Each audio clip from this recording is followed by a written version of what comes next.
So all these dough balls are for the World Pizza Competition, is that right? Yeah, this is for the freestyle acrobatic competition. Yep. And yeah, they'll take 2 of these rounds, combine them into one to make a skin that'll hopefully take them to the Masters competition. What's the dough recipe, Ken? Just a little bit of flour, a little bit of water, and a little bit of love. Okay. So are these edible? Can you eat these? No, it's a higher concentration of salt, so you're not going to want to eat this. Salt adds to the elasticity, Okay. which helps with the performance and being able to, Okay. for the dough to last longer in the competition. Okay. So I can't put a couple of these in my pocket, take them home, and make pizza. Well, you could, it just wouldn't taste very good. Okay.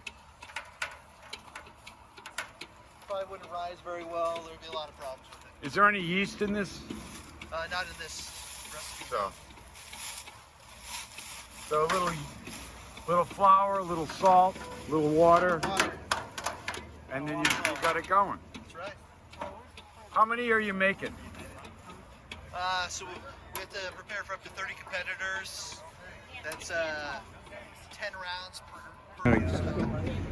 Yeah, so we have to make dough enough for 30 competitors. Each of them will get 10 of these rounds, which will make 5 rounds that they'll be actually using for the competition. And so with that's about 300 dough balls we need to make. Okay.